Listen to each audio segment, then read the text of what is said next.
Bonjour à tous. Voilà, imagine mes voisins ils me voient. Il y a mon voisin qui passe tout nu. Il est chez lui, il fait ce qu'il veut. Donc, bonjour à tous. Bonjour à tous, bienvenue sur TMT, sur Tech Informatique. Aujourd'hui, on va revenir sur une vidéo que j'avais tournée il y a 3 ans. C'était sur la Samsung Galaxy Watch, la première, que voici. Donc, que j'utilise quasiment non-stop depuis 3 ans. Et on va faire un petit débrief, on va dire, 3 ans après, pour voir comment elle a vieilli et si elle fonctionne toujours, s'il y a des défauts, etc., etc. Il y a des défauts, il y a des choses qui marchent toujours, d'autres qui marchent moins. Je vais vous donner des conseils sur des choses à ne surtout pas faire avec cette montre, malgré ce que vous disent le constructeur et le manuel.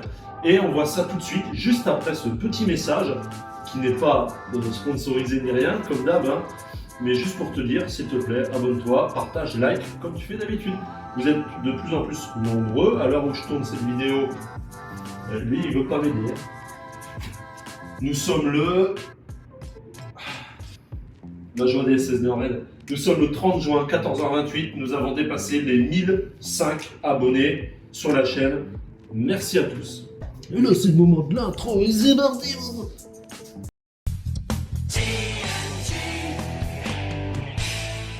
Alors, et voici une Samsung Galaxy Watch. Donc, attaquons direct par le vif du subject.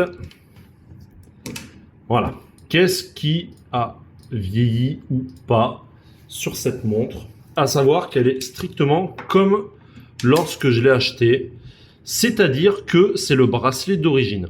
Ce bracelet est un peu merdique parce qu'il y a plein de saletés qui se mettent toujours ici, entre les trucs, tu vois.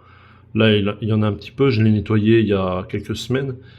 Tu vois, il y a toujours des petites merdes qui se mettent là-dedans. Donc déjà, ouais, voilà. Commençons par le bracelet.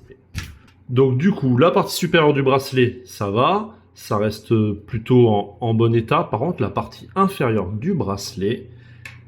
Mais il veut arrêter, lui. Regarde. J'ai pas mis un coup de ciseau, hein. J'ai rien fait de spécial.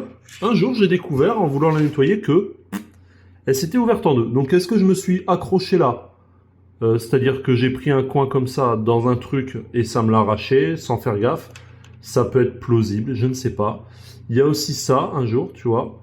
J'ai un petit bout de plastique qui s'est barré ici. Donc bon, ça pareil, je l'ai découvert récemment. Enfin, j'ai découvert récemment. Je me dis, tiens, il y a un truc qui me gêne. Je regarde, en fait, le machin, il pendait un petit peu, il s'était barré. Donc voilà, donc j'ai commandé de nouveaux bracelets, ça sera l'objet d'une autre vidéo. Et puis voilà pour l'extérieur. Après, je vais pas te mentir, si la mise au point se fait bien, tu vois que forcément, avec le temps, elle a pris des chocs. Surtout l'anneau supérieur, ça c'est un anneau qui est rotatif, tu vois. On voit que, avec le temps, il a pris des rayures. Ce qui est normal, hein, la montre, je la prends vraiment partout. Hein. Je travaille avec, je vais partout avec. Donc tu vois que la partie chromée, elle, encore hormis des micro-rayures, mais ça se voit pas trop. Par contre, l'anneau, lui, il a bien mangé. L'écran n'est pas cassé physiquement. À l'arrière, le capteur fonctionne toujours très bien. Il a des mini-marques, tu vois, d'usure à ce niveau-là. Mais hormis ça, il fonctionne toujours très bien. Au niveau de l'écran, justement, le seul point que je peux te dire, c'est qu'il y a une tache, des pixels qui sont morts. Et on le voit qu'à un seul endroit. Alors, ça dépend du fond. Moi, j'ai mis un fond noir. Donc là, ça cache le pixel qui est mort qui se trouve par ici. Si je vais, voilà. Si je vais là, normalement, ici, tu devrais voir un petit point là. Moi, je le vois bien à la caméra. Ça rend peut-être un peu moins. On le voit bien ici, là. Juste, voilà. Tu vois là? Tu vois ce point? Eh bien, voilà, c'est une tache. C'est une tache de pixels, ou je sais pas quoi, qui est mort. Donc on le voit bien sur les... Tu vois, là ça nous bouffe un peu le... quand on est sur des graphiques ou quoi... Voilà, tu vois là? Alors en plus, la flèche est dessus. Hein. Tu peux pas le rater. Donc ça, c'est le défaut au niveau de l'écran. Il n'y a que celui-là. Sinon, le tactile fonctionne toujours impeccable. Il n'y a rien à dire à ce niveau-là. Ce qui va moins bien marcher, c'est-à-dire que le micro, ne marche plus du tout. On m'entend comme de très très loin, donc il doit y avoir des saletés dans le micro ou je sais pas quoi, mais j'arrive pas à les nettoyer. Le haut-parleur, c'est le même problème. Et ça, c'est, je pense, ma faute. C'est parce que je l'ai utilisé dans l'eau. Ils disent qu'on peut l'utiliser dans l'eau. Il faut juste faire le mode water cooling qui est là. Voilà. Donc il faut activer le mode eau, ce que je viens de faire. Et pour la sortir du mode eau, il faut appuyer ici longtemps. Voilà. Et après, ça fait un son de merde. Et ils te disent de faire comme ça. Ah bah attends, c'est parti. Voilà, évacuer l'eau afin que le capteur de pression fonctionne. Nanana. Donc ils te montrent qu'il faut faire comme ça. Pour évacuer l'eau, tout pendant que vous avez... Et en fait, ça fonctionne, hein, mais c'est pas génial. Et je pense que c'est ça qui a niqué micro et haut-parleur sur cette montre. En termes d'autonomie de batterie, franchement, alors là elle est à 50%, mais je ne l'ai pas chargée depuis 3 jours. Je m'en sers plus pour téléphoner, je m'en sers plus pour écouter de la musique, je m'en sers vraiment pour regarder l'heure, regarder mes notifications et utiliser les fonctions sport. Donc quand je vais marcher et tout. Je l'utilise vraiment que pour ça et la batterie est toujours aussi performante qu'au premier jour. Et ça c'est très très appréciable. Après l'autre point, au niveau des boutons, le bouton du haut marche toujours très bien. Par contre le bouton du A c'est une calvaire. Du A, le bouton du bas c'est une calvaire. Un calvaire. Un calvaire. Ouais, bref, c'est la merde. En fait, il marche plus trop. C'est-à-dire que normalement, si j'appuie 2 fois, je suis censé avoir Bixby qui s'ouvre.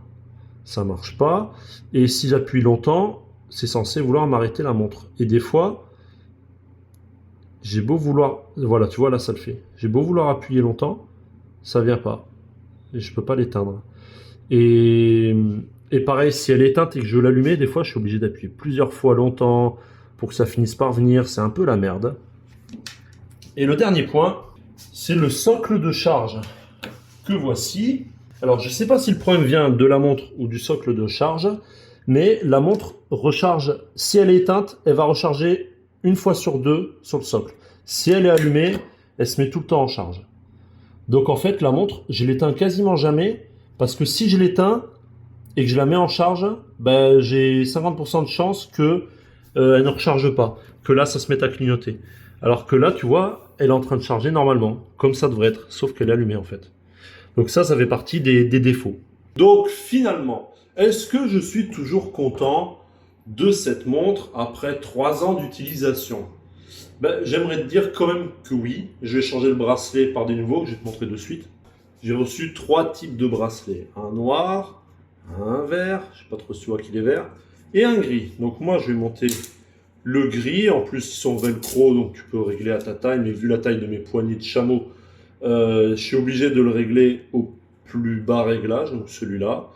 Mais ça va être une autre vidéo où je vais te faire un petit tuto comment remplacer le bracelet, mais je pense que tu l'as compris si tu as cette montre, tu vas voir que c'est très simple. Et je pense qu'il y a déjà 600 050 tutos sur YouTube qui te montrent comment le faire. Mais je le fais quand même parce que ça me fait plaisir. Et parce que je dois le faire. Donc du coup, qu'est-ce que j'étais en train de te dire? Est-ce que je recommande quand même cette montre? Oui. D'occasion, je te la recommande. Gratte l'oreille la vidéo. D'occasion, je te la recommanderais. Ouais.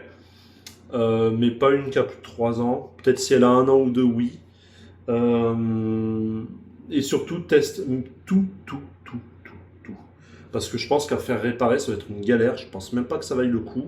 Il y a 3 ans, celle-ci, je l'avais achetée 289 € sur Amazon. Maintenant, d'occasion, je sais pas combien ça coûte. Hein, j'ai pas regardé, je t'avoue. Peut-être que je vais le faire pendant le montage et que je te le mettrai là, ou là, ou là. Bref.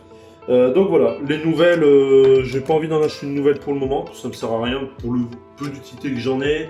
Foutre 300 ou peut-être 400 € maintenant dans une montre connectée, ça me sert à rien, celle-ci fonctionne encore très bien. Donc je la conserve telle qu'elle. Voilà, j'espère que cette petite vidéo t'a plu. Si c'est le cas, ben, comme d'habitude, je t'invite à le dire dans les commentaires. Je te remercie et je te dis à très bientôt. Ciao!